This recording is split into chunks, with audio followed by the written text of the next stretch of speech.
this week's edition of the Pete Mezzetti Show. I'm your host, Pete Mezzetti. My guest this evening is Town of Portland First Selectwoman Susan Bransfield. Susan, welcome. How are you? Oh, it's great to be here. Good to see you, Pete. You too, you too. How have you been? What's new? Been well, been well. Well, we've been dealing a little bit with something called COVID-19 and a few other good things in our town. Oh, good. Well, we're going to talk about that over the next half hour. As a matter of fact, you can tell we've been dealing with a little bit of thing called COVID-19 because I'm in the studio, but I'm all by myself. Yeah. Well, you have a nice bouquet of flowers there, I guess. Exactly. Nice bouquet of flowers. I got a cup of coffee here, and I'm good. Yeah, the studio looks beautiful. It really does. good. Thank you. So, Susan, what's going on in the town of Portland? What have you guys been up to?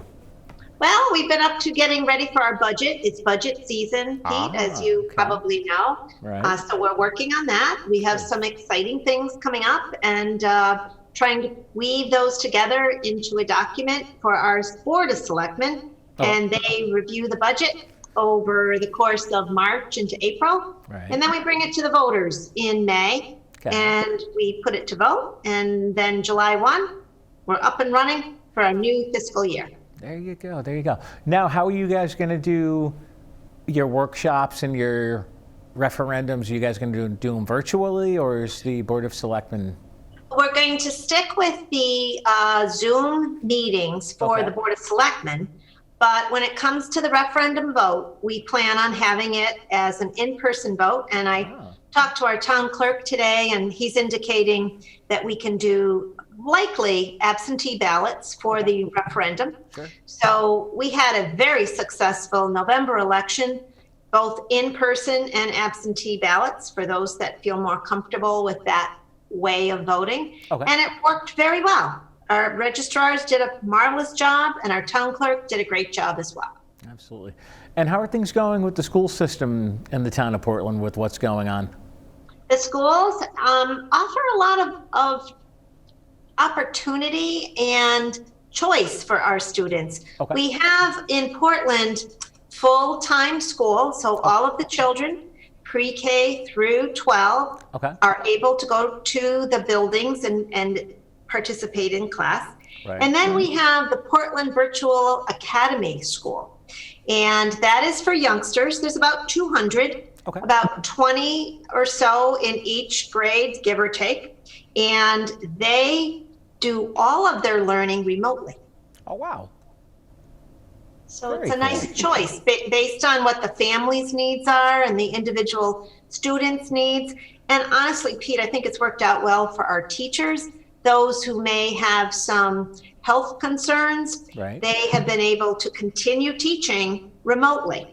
So I know of two very special little girls who do this. They're my granddaughters, and they've been in the virtual academy, and it's been seamless and outstanding. I give a lot of credit to our teachers and to our school. They're offering a lot of choice, and I think doing a good job in spite of this what we call COVID-19. Absolutely. Speaking of things going on, how are things going at the town hall?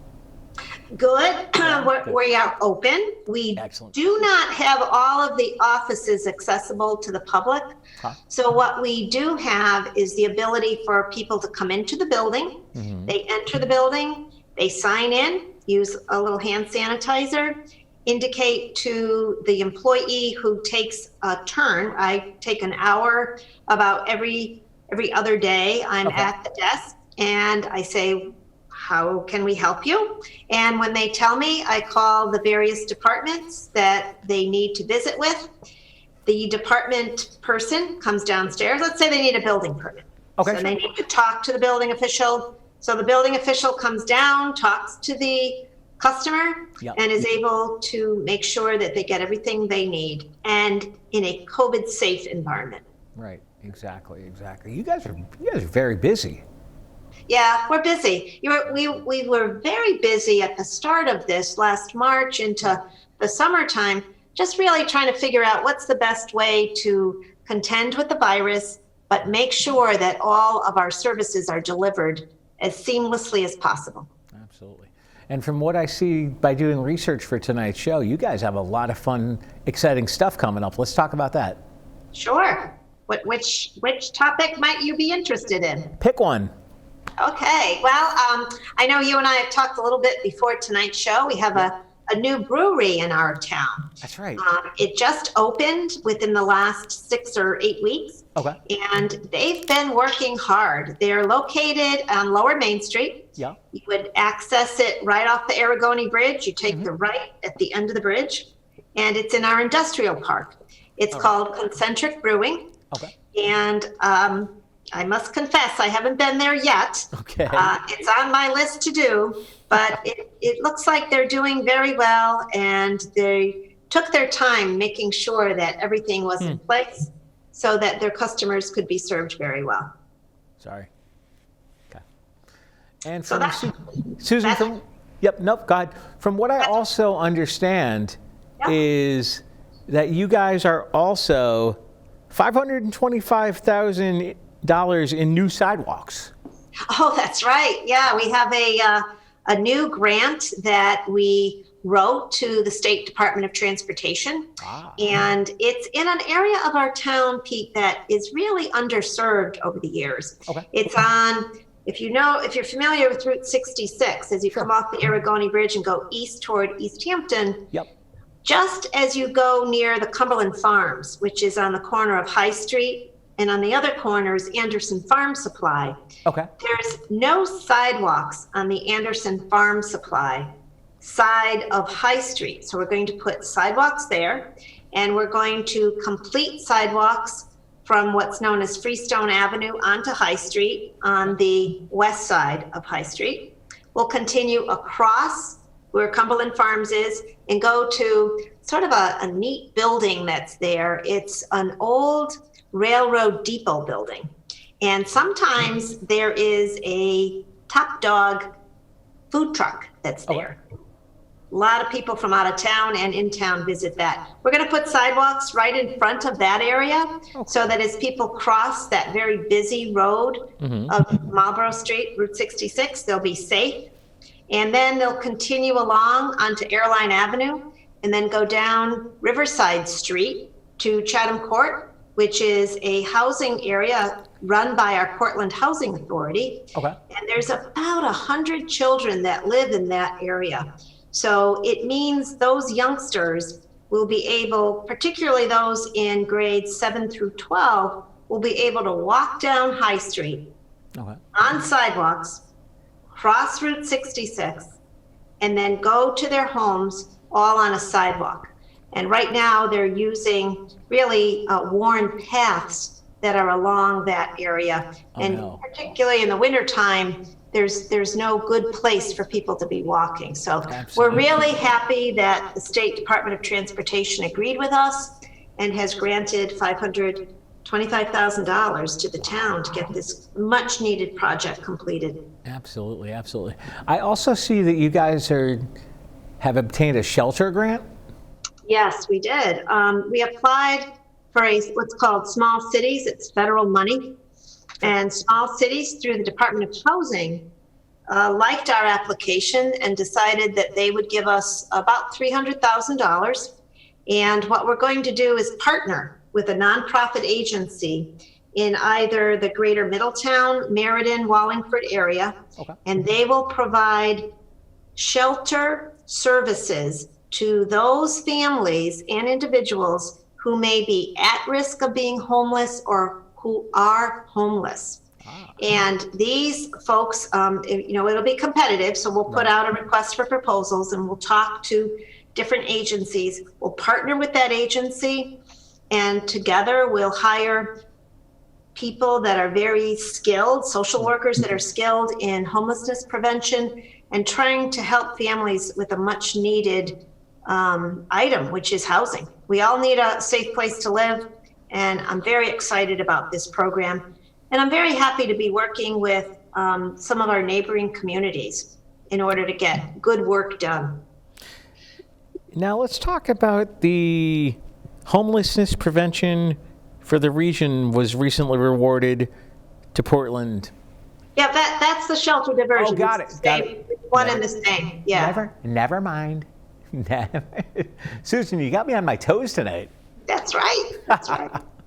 Well, it's a little misleading when it says shelter diversion. What they really mean is helping people find appropriate shelter, because they may be in a shelter that's not appropriate, or in a housing situation that's vulnerable for them, either because of their economics or for other circumstances. So we want to make sure that we're helping families in the greater Portland, Middletown, Meriden, Wallingford areas. Absolutely. Matter of fact, you mentioned a little bit ago about the Department of Transportation. Yes. I actually had Commissioner Giletti on with me recently as well. Oh, I'll have to catch that and see if I can watch a tape of that. He's Absolutely. I think he's doing a fantastic job with transportation. Absolutely. And really trying to meet the needs of our state and our communities. As you know, transportation is so important. And absolutely. We have to have good roads for our cars, but we also need to have ways for people that don't own cars to be able to get places safely and live nearby to mass transit. Absolutely.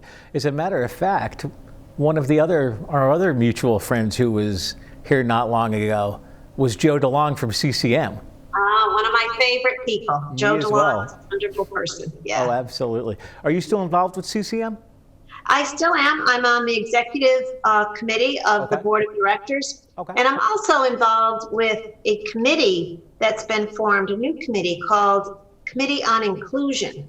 And it is designed to educate and promote and advocate for everyone, including those who may be in a minority, racial minority, people of color, people with disabilities, people of different ages. It's an effort toward really saying, look, the best part about Connecticut is we're diverse, and the best part is that we're all going to work together to make sure that everyone gets equitable abilities and equitable opportunities for them to enjoy their lives and everyone else's in the state. Susan, would you mind sticking around for another segment? Say that again? Would you mind sticking around for another segment? I would love to. All right. We'll be right back. Okay, thanks, Pete.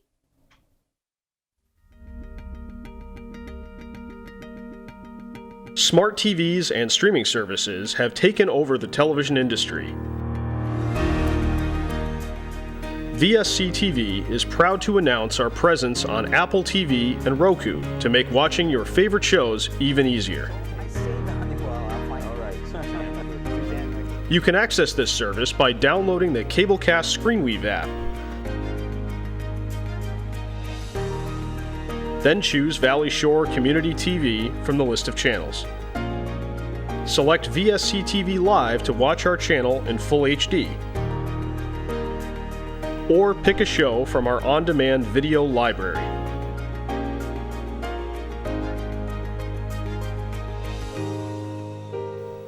VSC TV is your local Connecticut Mid-Shore Valley digital connection.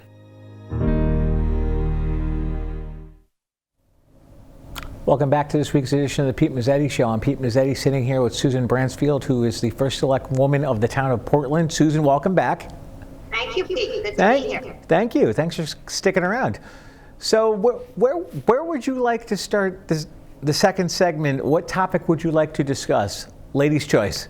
Okay, I think I'd like to talk a little bit about our vaccination efforts in our town. Absolutely.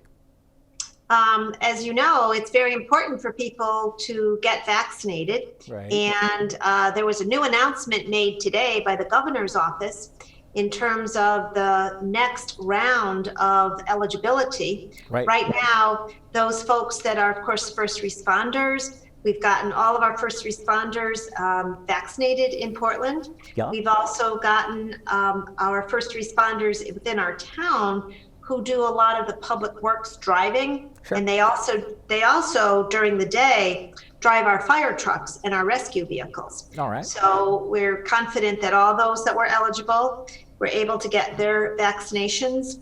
We also instituted for those individuals who are 75 years of age and older, a hotline in our town. It became apparent that people in that age group were having a lot of difficulty with the the VAMS, which is VAMS? the VAM system, Vaccination Administration Management System. And we thought, why don't we come up with a new phone line that those individuals could leave their name and their contact information. Sure. And then the town would help the health district, which is located in East Hampton. We're part of the Chatham Health District here in Portland. And we decided that our librarians would be good individuals to call all of the seniors back and get pertinent information from them, put it on a spreadsheet, and working with our senior center, make sure that they got an appointment for a vaccination clinic. Right. And the Chatham Health District takes that information, Pete, and they put it into the VAMS system. So we're still using the VAMS system. It's just a lot easier for the seniors to be able to access their right to get the vaccination. Absolutely. And we did a clinic in February where we served over 80 seniors. Oh, wow. And they'll be coming back in March for their second dose at the senior center. We also, cooperating with the Chatham Health District, did another vaccination clinic where there were over 100 people at the Portland High School. Oh, wow. And there were people from out of town that were able to use that vaccination clinic. Those folks got their second shot just this past Saturday, which was February 20. Yep. And on March 2nd, pleased to announce, this is news, that there'll be another vaccination clinic, and it will include Portland residents who are 75 years of age and older, as well as 65 to 75-year-olds. Really? So we're going to be having that at St. Clement's Castle. They have volunteered to have their large space for the seniors to go, and it'll be a COVID-safe environment. Our health district will administer, they hope, 200 vaccinations at that clinic. Wow. So, and the governor, as you probably saw today, has announced that the rollout will be by ages. So March 1st, it'll be those folks 55 and older, and then 45 and older, and so forth, until you get down to 16-year-olds. And it looks like opportunity to be vaccinated will continue through the spring. And I hope that we'll be able to help Chatham Health District do their part in making sure people get vaccinated. Absolutely. And by looking at the way the governor's office put out the new guidelines, looks to me like I'm going to be the middle of March. Sounds good. It comes quicker than you think. Oh, absolutely. And I'd encourage all your viewers to make sure as soon as they're eligible, they get on and make sure they get registered in whatever capacity or way. So start your research now and know how you're going to get registered for your vaccination. Absolutely. As a matter of fact, my dad went for his second dose of the vaccine last Saturday, and my mom actually goes for her first dose of the vaccine this upcoming weekend. Wonderful. Yeah. So, I think the governor's doing a fantastic job. Oh, absolutely.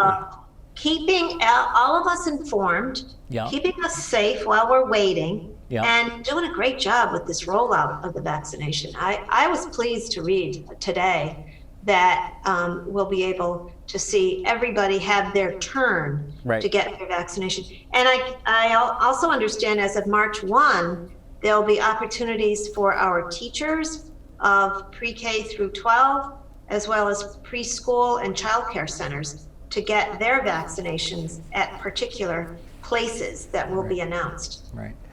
Susan, now let's talk about storage tanks in the town of Portland. Oh, yeah. On Brownstone Avenue, right across the street, Pete, from our Brownstone Quarries and our Brownstone Exploration Discovery Park. Yep. The town in 2019 bought 3 lots along the river. And their address is 222, 230, and 248 Brownstone Avenue. Wow. And we have a grant, a $750,000 grant, to clean up that area. And one of the exciting things we were able to do is, for no cost to the town, a company called Connecticut Scrap Metal out of North Franklin, Connecticut, came down and removed 5 those huge above ground storage tanks that used to hold oil. Okay. And they put them all down, carted away all the metal, and eventually they'll be able to get their money back by selling that metal. But in the meantime, Portland now has one huge part of this cleanup done, and it didn't cost us any money from our grant or from our town funds. Really? Wow. So we're quite proud of that. Ty and Bond out of Middletown is our environmental professionals. Oh, sure. And a woman named Amy Valancourt has been helping us, and she is a real go-getter. And she was able to arrange quotes from people. And at first she said, oh, I don't know if we'll be able to get this done. And then Connecticut Scrap Metal came along and said, we'll do it for no cost. Wow. All right. And from what I understand, we're doing some brownfield cleanup along the river?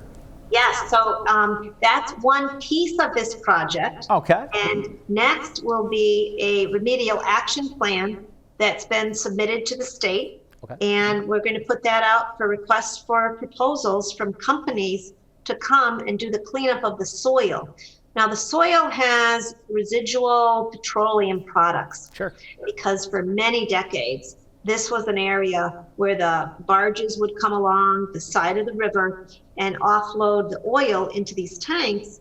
And on occasion, it has spilled.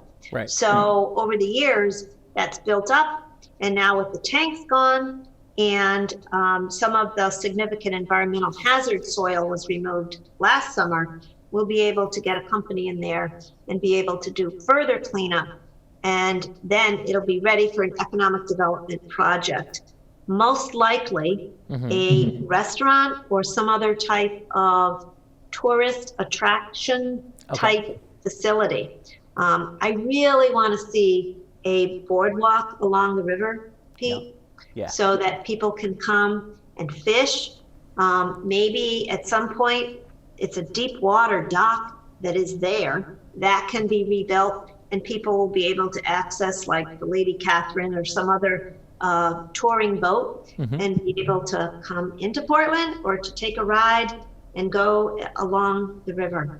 It's really a dream that will come true, and we're really in the middle of it because we have to clean up this soil and this land, and then we'll be able to do some real programming and engage in a partnership with a for-profit company to make a for-profit business there. Wow, there you go. You guys are busy in the town of Portland.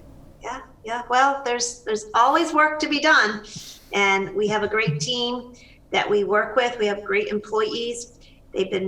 I'll add a little bit because we've had a rough February. Our absolutely. public works crews have just done a phenomenal job keeping us safe and making sure that our roads are passable, and also taking care that we've had a couple of water main breaks because the way the soil moves around in this hot, and then it gets cold, and then it freezes.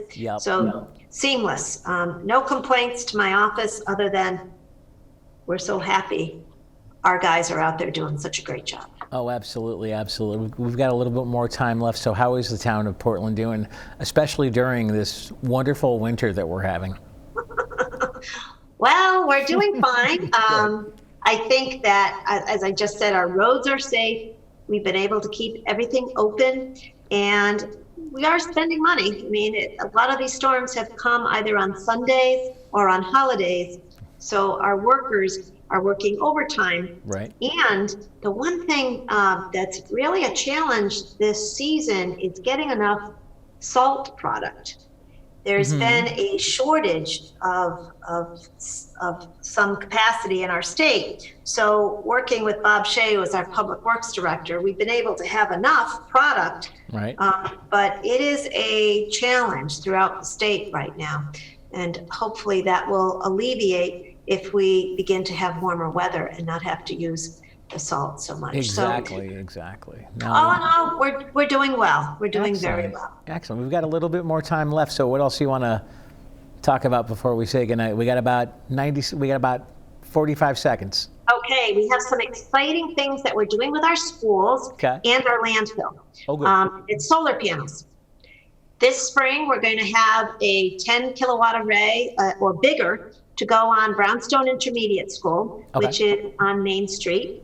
And then we're going to have an opportunity to put out for bid our landfill. And we'll be able to partner again with the for-profit company to come in and put solar panels on the landfill, generate electricity, and pay the town some money to rent the land.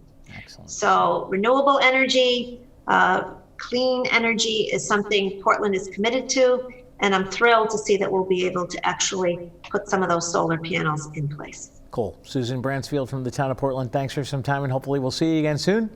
Oh, I look forward to it. It's great to see you. Thanks, Susan. Good to see you. And keep up the good work. You too. Be well. On behalf of Thanks, Pete. Susan Bransfield, I'm Pete Mezzetti. Thanks, good night, and we'll see you next time.